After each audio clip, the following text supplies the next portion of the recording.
2022-2023 figure skating season so far, ice dance.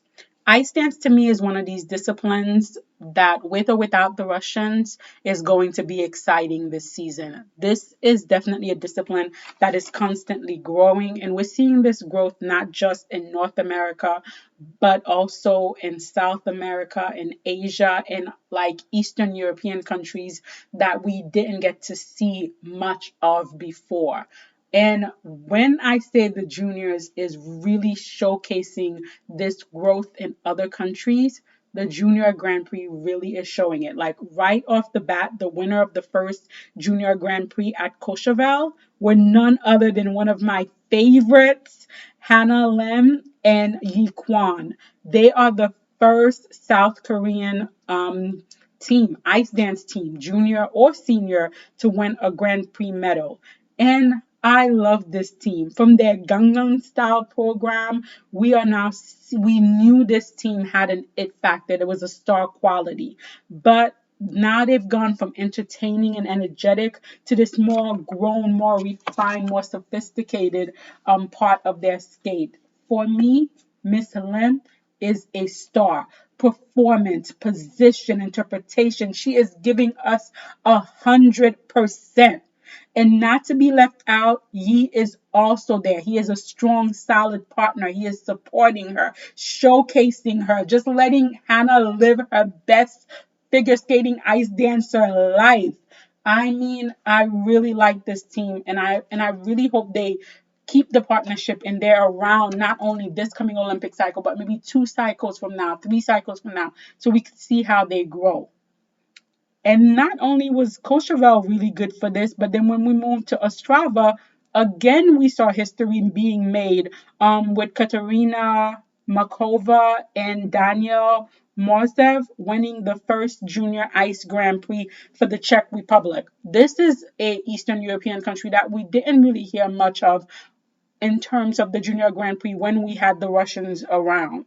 And then it wasn't just like Eastern Europe, but Western Europe is also getting their time in the limelight because we had the young British team, Phoebe Becker and James Fernandez. They made a striking debut. Very tall, very statuesque, strong present young team. And then we also saw like the Japanese effort to build up their ice dancing program continue with a new like young dance pair, Mao Kita and Masaya Morita. They also won their first medal at this Grand Prix. I mean, and also Riga, we also had like ice dance team that were very good. The Germans also won a medal. But for me, the young dance team that really caught my eye in Riga with the young Canadian team, Sandrine Gutierrez and Quentin Terran. Yes, their basic skating skill and technique needs to be worked on. The levels are not there yet. However, there is something just nice about this team. There's something pleasant about this team. And while the juniors were busy making their debut, their seniors were not idled either. Lila Fear and Lewis Gibson, they got an early start to their season, doing both the Britannia Cup and the U.S. International Figure Skating Classic. They look in shape, well packaged. However, I will say that for me, their program, especially their free dance, is not something new. The rhythm dance is in line with what everybody else is doing. But I feel like their free dance is pretty on brand for them.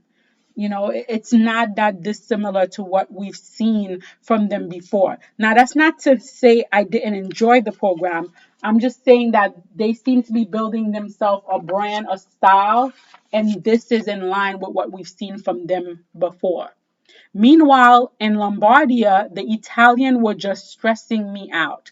To start with, for the first time ever, Charlene Gennard and Marco Fabri have a rhythm dance that I like. However, they could not let me have this moment.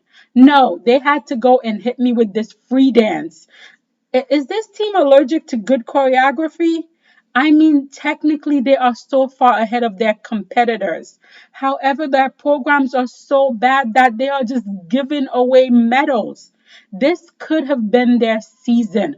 They could have dominated with their superior technical prowess. But I honestly feel like with this free dance, they're literally giving the judges the permissions not to go with them. And we also have a lot of spoken word programs this season for some reason that I'm not quite sure of. Um, I have to say, it's not really my thing. I get the concept, I get that they are delivering a message, but for me, it's just not really my thing. However, the season is just getting started. We still haven't seen a lot of the North American teams. You guys already know Shark and Bates. I love them. Hawaii and Baker. There's just so many. My Lala couple haven't made their comeback yet. I mean, Green and Parson. There's so many teams that we haven't seen yet, and I cannot wait to see what they're gonna bring to this season. You know, who's gonna really take this Latin rhythm theme and do something original, do something unique, and really stand out. I really, really wish Smart and Diaz had not decided to retire. This also could have been their season, could have been their year, but I understand they were tired and it was time to go. So I get it, but I'm really looking forward to see what everybody else has to bring to the table as the season progresses. What about you guys? Which team are you guys looking forward to most? How repetitive do you think these Latin rhythm um programs are going to be? Let me know in the comments below.